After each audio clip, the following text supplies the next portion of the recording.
तर एक महत्त्वाची बातमी, उद्धव ठाकरेंनी केंद्र सरकारसह राज्य सरकारवर ताशेरे ओढलेत। मोदी त्यांच्या कंत्राटदार मित्रांचे खिसे भरण्यासाठी महाराष्ट्रात येतात अशी जहरी टीका ठाकरेंनी केली आहे। तर गद्दारांना रोजगार मिळणार नाही असा थेट इशारा ठाकरेंनी शिंदे गटाला दिला आहे। ठाकरेंचे केंद्र सरकारसह राज्य सरकारवरही ताशेरे यावेळेस पाहायला मिळालेले आहेत। महाराष्ट्र दौऱ्यावरून ठाकरेंनी यावेळेस पंतप्रधान नरेंद्र मोदींवर जोरदार टीका केली। महाराष्ट्रामध्ये मोदी कंत्राटदारांचे खिसे भरायला येतात असं यावेळेस त्यांनी म्हटलेलं आहे।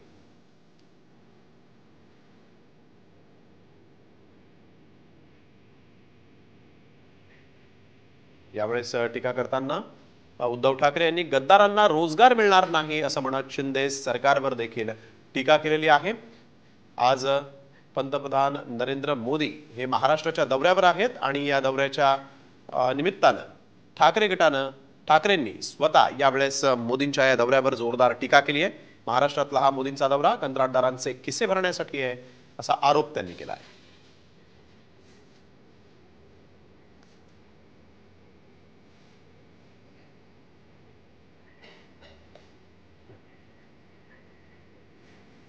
तर ही महत्त्वाची बातमी आपण बघतोय। आज मोदींच्या महाराष्ट्र दौऱ्यावरून ठाकरेंनी जोरदार टीका केली आहे।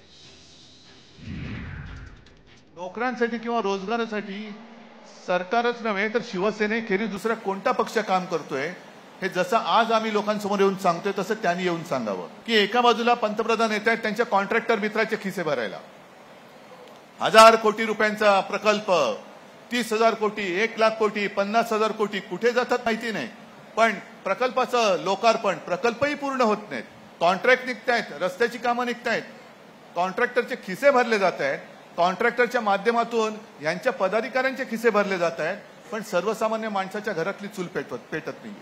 आणि आज जसं आपण या सगळ्या तरुण तरुणींना रोजगार देतोय, 1-1.5 महिन्यानंतर हे सरकारमध्ये बसलेले सगळे गद्दार बेकार होणार आहेत। आजच सांगतो, एकाही गद्दाराला मी रोजगार देणार नाही, अजिबात देणार नाही। आणि तुम्ही आज जे काय